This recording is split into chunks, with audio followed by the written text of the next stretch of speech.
Hello friends, greetings. Mari Smith here. I am so happy to be with you today. I've been looking forward to this broadcast for quite a while, and I am honored to team up with the good folks at ManyChat. We are going to be talking all about how you can humanize your messenger automation, your chatbots. I know there's a lot of mixed opinions out there, and I have a very special guest with me today. We're going to dive in and talk about how to bring that more human element. Please welcome Sid Suri. He's the CMO of ManyChat. And ManyChat, hi Sid, good morning.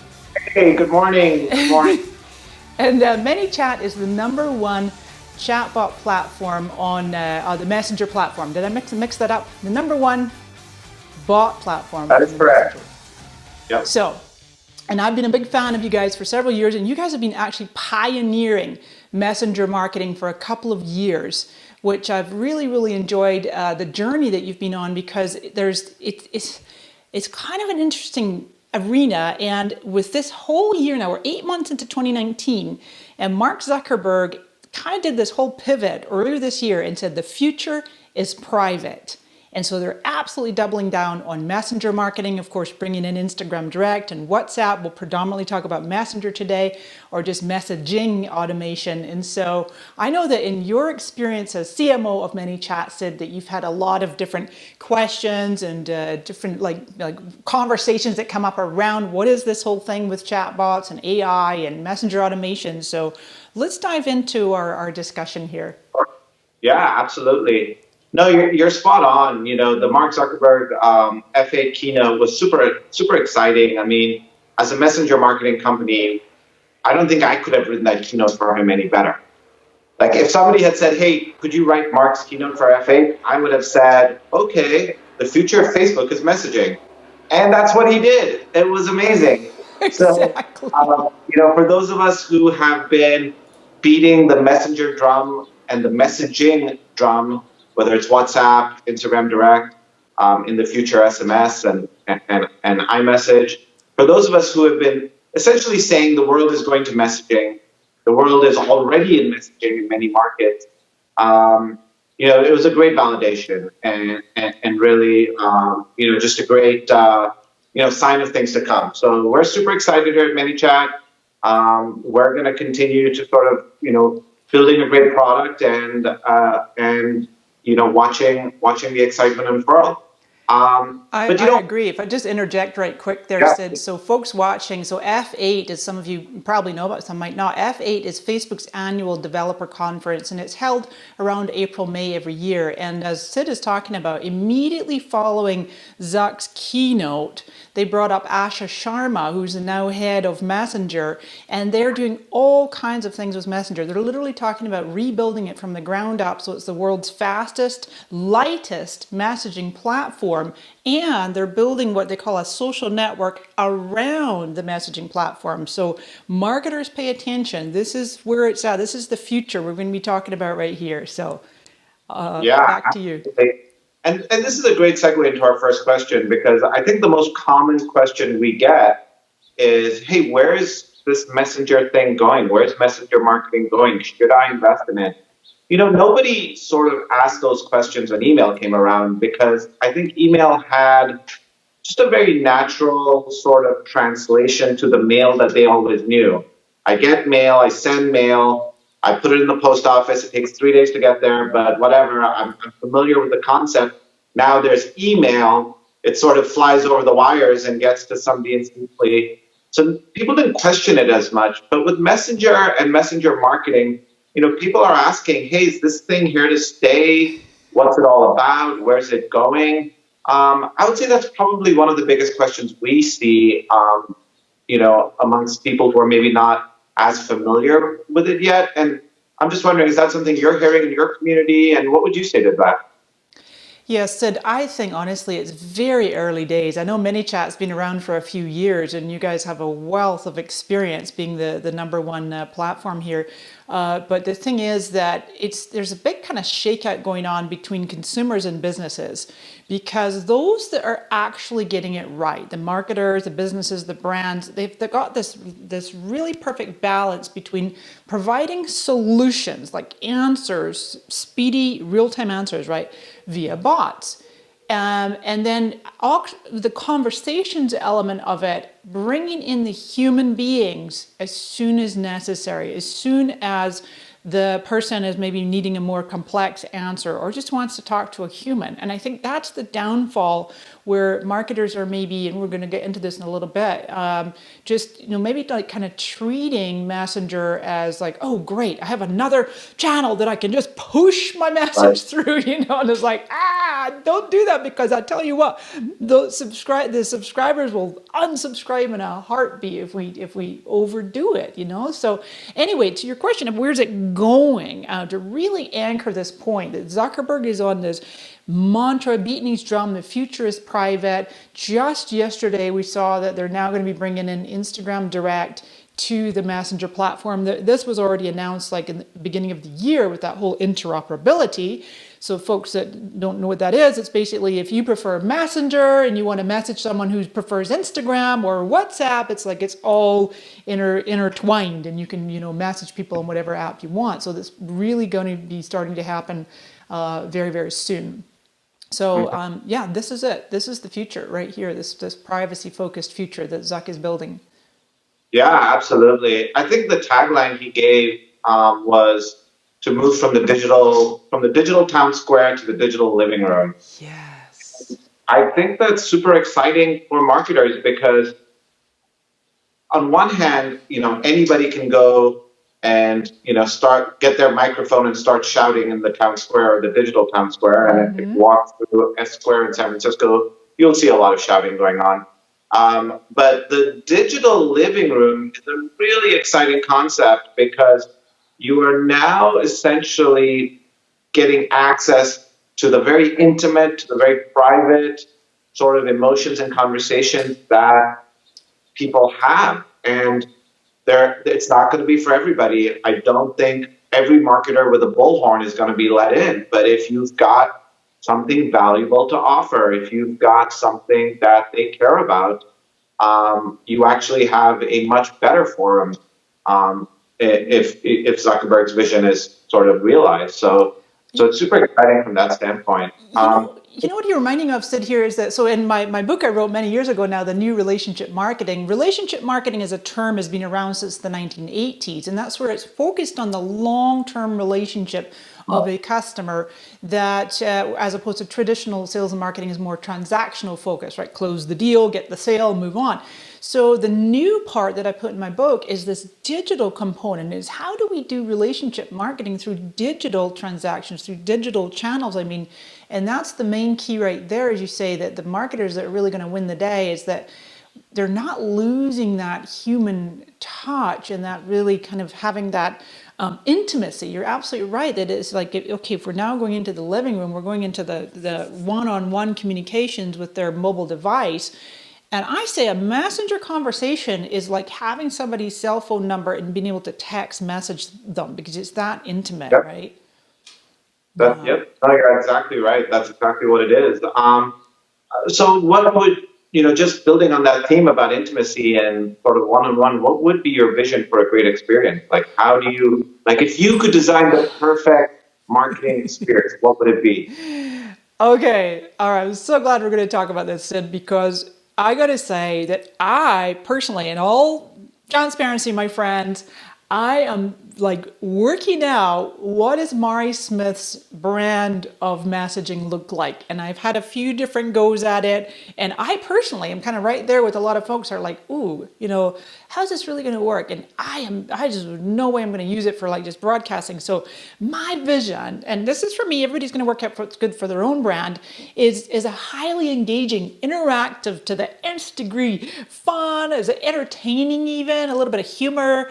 The idea that my audience would actually look forward to interacting with my bot, and they would come to Messenger and go, I wonder what cool tips and ideas and hacks and breaking news and fun stuff Mari has for me today. Boop, boop, boop, boop. Oh, there she is. And it's like they wouldn't dream of unsubscribing. That would be my vision for my brand. Now, of course, it's going to be different for every company, Yeah, and I think that's spot on. And I think a lot of what you said is all about having something valuable to say. Mm-hmm. And if you have something valuable to say, you do your research on who your audience is and what they want to hear from you, then you're going to have that great engagement and you're not going to get those unsubscribes. And I think everybody can sort of learn from that, from what you're already doing, probably, right? Yeah, well, it's interesting because what's kind of been fodder for that vision is just really listening and looking and seeing like what kinds of questions are people asking me like all the time, whether it's on Twitter or Instagram or Facebook. It's like private, public, like there's so many areas where people want to maybe clarify some urban legends, some myths, and some information that's going around that isn't quite accurate about Facebook or the family of apps.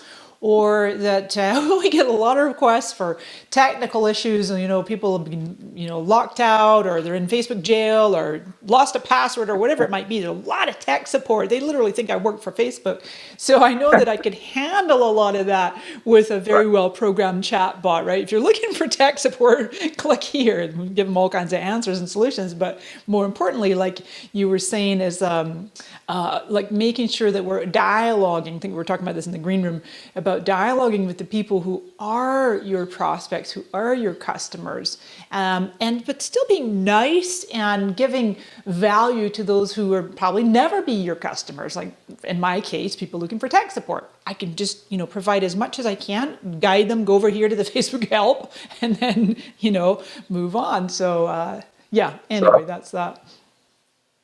So, I get asked a lot from people, oh, what are you doing these days? Where are you working? And I tell them, and a lot of people, they're like, oh, a chatbot. I don't want to talk to a robot. I want to talk to a person. And there are a lot of people that sort of get annoyed, or they have maybe a mental resistance to, well, can this thing really help me? Or is it going to be able to answer my question?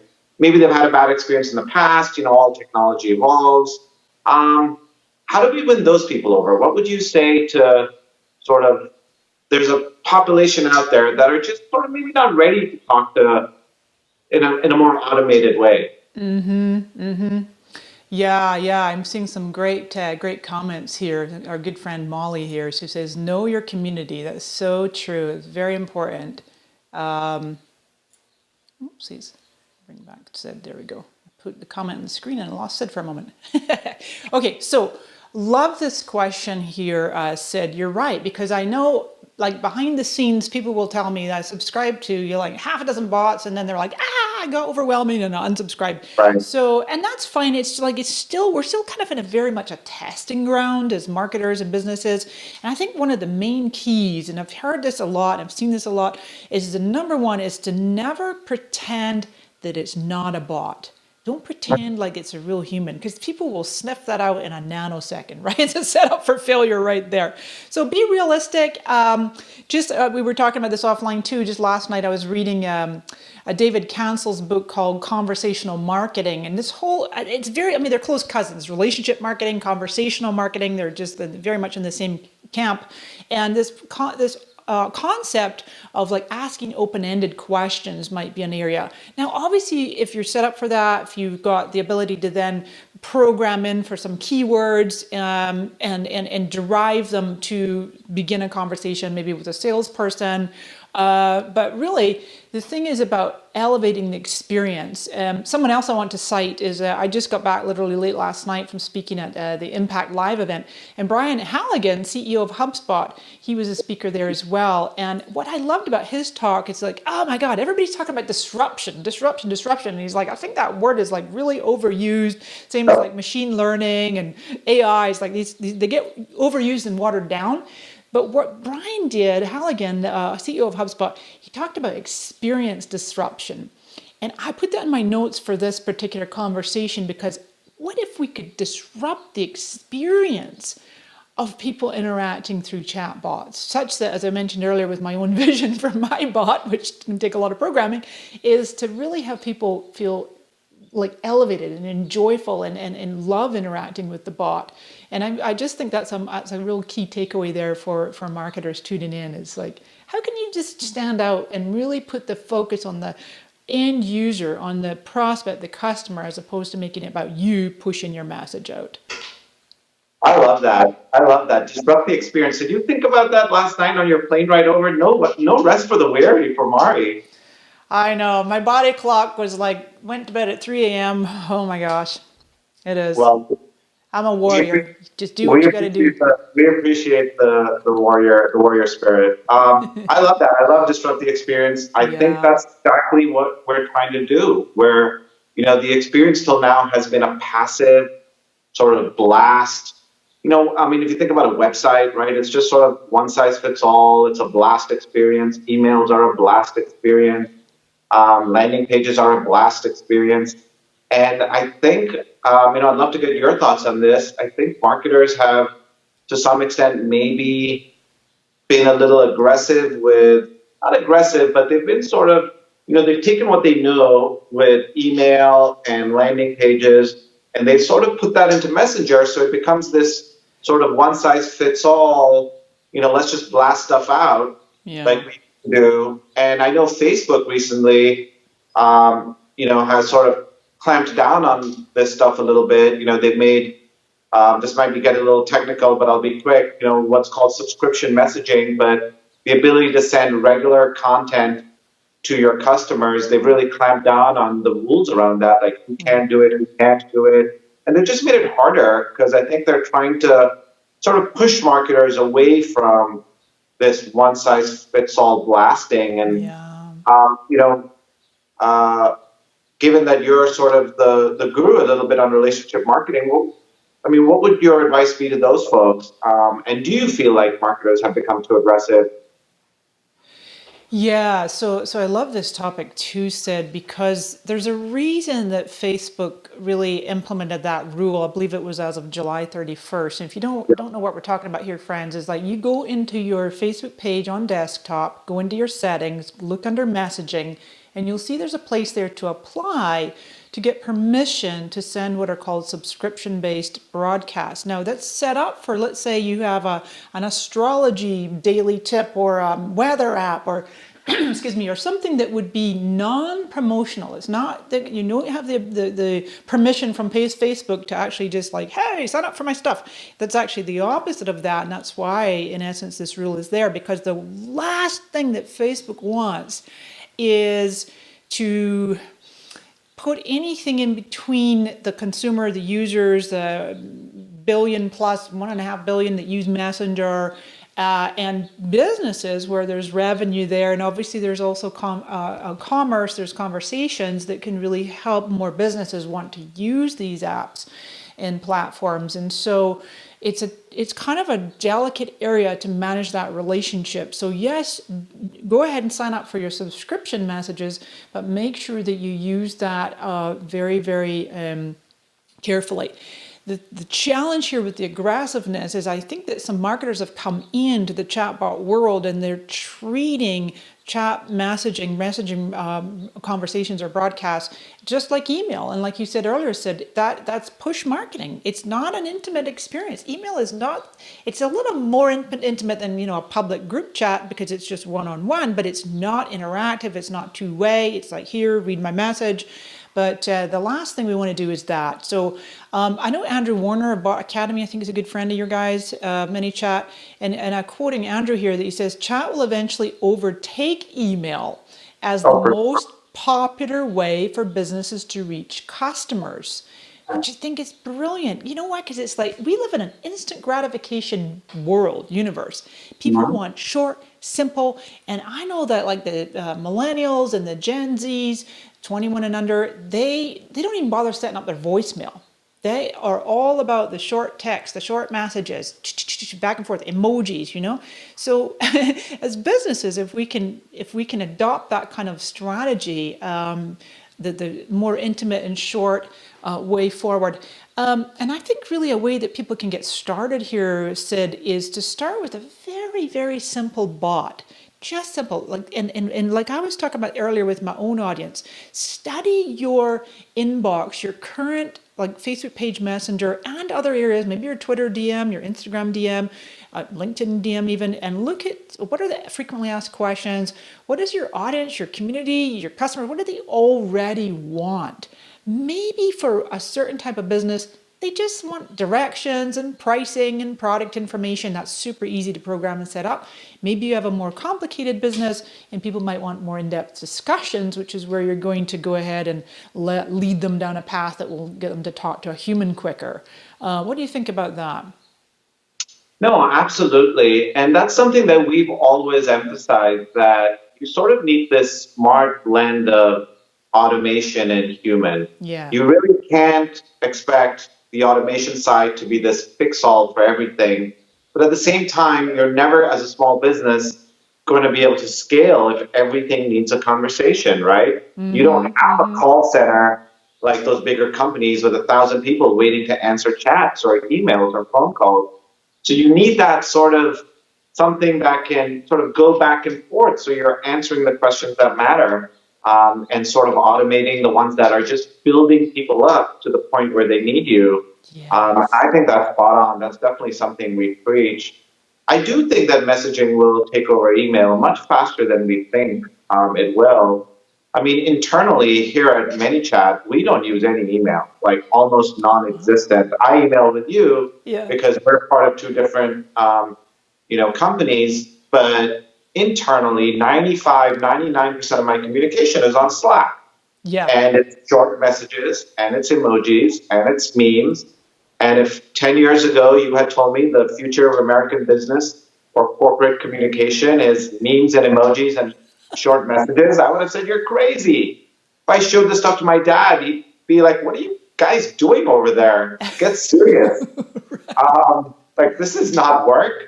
So, that's inside of Slack, of course, one of the fastest growing enterprise software companies of all time. Yeah. And that is, taking over corporate messaging, taking over corporate communication. So, the roadmap is already there. Yeah. It's sort of, it's a trail that's already been tread on. And I think it's not a matter of when, it's not a matter of if, it's a matter of when that this becomes the de facto way we talk to businesses. So I think we just all need to be prepared on how we're going to facilitate those conversations to the best way possible. I think you brought up a great point about humanizing and relationships. I think that's maybe the next step. It's not something I've thought a ton about, but so I would love to hear your perspective. It feels like the next sort of step for marketers to up their game from sort of where we are today to sort of, maybe ninja level of messenger marketing. I love that. Ninja level. Yeah. You know what's interesting, Sid? I was really thinking about this. I really, in some ways, I wish we could create a different name than bot or chatbot or even AI or machine learning, because it's not even artificial. It's programmed by humans. Okay, yeah, and then it can learn, but it's like, Right. remember the old, I'm dating myself here, but the old acronym GIGO, G-I-G-O, is garbage in, garbage out. But if you put good in, good out, right? So the poor human experience on if somebody's like not having an optimal experience through interacting with a chatbot, it's not because of the bot. Like, don't shoot the messenger, haha, pun intended, right? But it's like it's actually it's the humans that have programmed it. Like, we need to go, wait a minute, how can we put ourselves in our customers' shoes, as I say? I was really just mentioned a conversational marketing, a terrific book just came out by David Cancel, and there was a part in there that he says, you know what? The solution is simple, that we let ourselves just go a little bit crazy where we were all over and just obsessed with data and analytics and tracking every detail that we forgot about the people we're serving. But the solution is simple, and this goes for messenger marketing as well, that we just need to get back to basics as marketers and salespeople, and we need to return to the core of what the buying process and the business process is. It's a conversation between buyer and seller. And that, I think, is one of the key takeaways here. It's like not about you being a marketer and pushing. That is so old school. It's like being an opening, being a context, being available for, hey, Mr. Prospect, Mrs. Prospect, how can I serve you? What's on your mind today? How can we solve your problems? Oh, yeah, actually what we offer does solve your problems. Let's help walk through that process. Absolutely. I love that. So are there any examples out there, people who are doing this well? Like, what's the inspiration? What can we learn? So I was like, oh my gosh, I honestly said, this is my goal, is to have a list of amazing chatbot examples. I've asked some of my community to submit some, and then still really being in a shakeout. There's one, I was trying to find his name, and I had subscribed to him some time ago. He does like real estate leads. He does a really great job. We were talking offline a bit about, you had mentioned Pond's Cream, about interacting with a bot, and it's like going to make a recommendation based on your skin type. I know Sephora Cosmetics does a great job with like setting up a beauty consultation. That's on the kind of the brand level. I want to give a shout out to actually a couple of fellow speakers, I believe, that are coming to the Conversations Conference. We'll mention that in a minute. Is Kelly Noble Mirabella and Carrie Gottschalk. They do a really great job of hopping in with real humans. I've interacted with both of their bots. Excuse me, and within a few seconds they're like, oh hey, it's really me here. And I do my best to do the same, and sometimes with volume that can be challenging though. And I think that's really the way of the future, is especially if you're a personality based brand like myself, but regardless of the size of your business, depending on how you want to scale, right? If messaging in Messenger, and we're going to include Instagram Direct and WhatsApp in this conversation, if that's for sure the future, which we already know it is, then where you're going to have your sweet spot is deploying a team, which you can eventually grow, of very well-trained customer service agents, or it could be our sales or marketing. Like, they're all fused together, that they're customer facing and they really understand your brand values and can interact with forward facing, interact with the audience, so the community. Awesome. Well, thank you for bringing up the conference. I think, yes, Kelly and Carrie are coming, but more importantly, you're coming. I am. And delivering a keynote. So we're super excited about that. And we're super excited that you were able to fit us in. I know how busy you are, and you're sort of traveling and speaking and learning and writing and Facebook Living and all the things. So we super appreciate it. The conference, just for the listeners, is in Austin, which is a wonderful and really fun city. September 13th through the 15th, and it's all about messenger marketing. We're going to be talking about messenger marketing, sort of big picture, where's it going, strategies, tactics, case studies, all the way down from the big to the small, lots of speakers, yourself, obviously. We've announced all of these speakers already online, but the first day keynote, the closing keynote, sort of the celebrity keynote, is going to be Randy Zuckerberg, who happens to be sister with another Zuckerberg your folks might have heard about. She actually invented Facebook Live, which is kind of crazy. She did. That's right. And she's a really very vocal, very outspoken, sort of powerful woman in tech and media, and has done a great job with sort of evangelizing, more responsible tech. So we're super excited to have her. But yeah, it's going to be a great time, and you're going to be delivering a keynote. And do you want to just tell people a little bit about what you're going to talk about? I sure will. I just real quick shared. There's Molly. I shared my screen right quick here just to give folks a quick peek at the page and all of the great speakers that are coming. So I'm actually going to be talking about Facebook marketing in a changing world and what marketers need to know. And so we talked quite a bit today about Facebook's and Mark Zuckerberg's new mission of going private, going ephemeral, which means disappearing like stories, and going encrypted.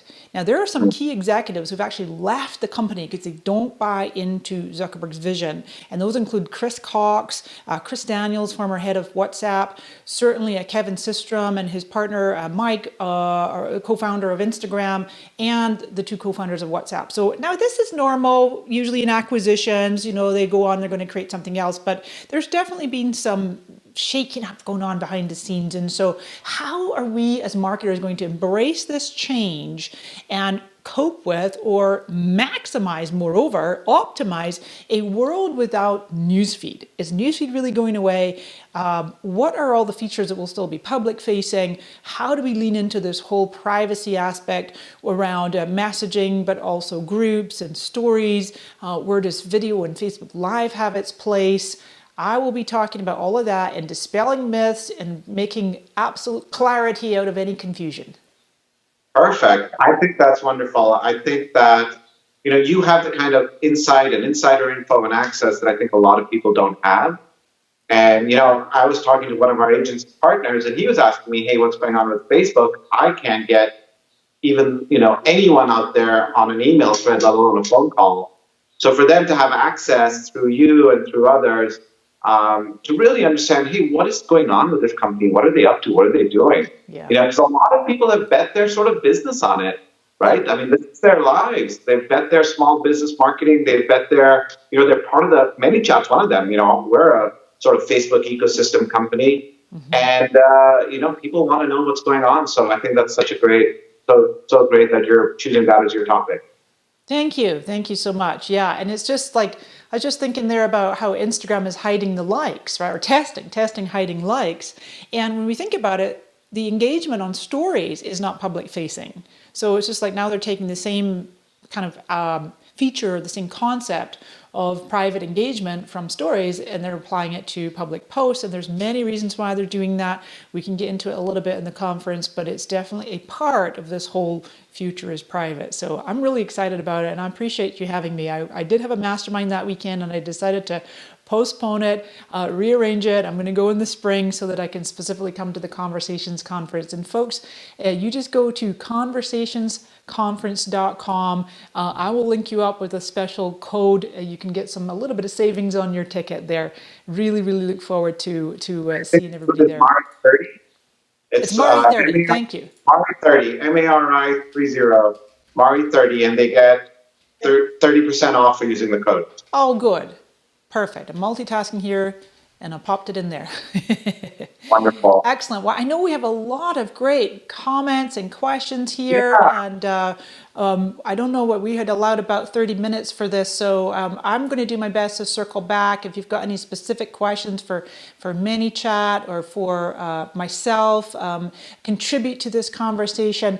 Tell us, show us. We want to see what's on your bot. What examples do you have? What would you love to see in the world of bots? But yeah, thanks so much for tuning in here, and thank you, Sid, for taking the time.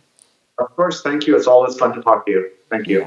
Yeah. All right. Thanks for being here, everybody. We'll see you again real soon. I'll circle back and check your questions. Bye for now. Bye.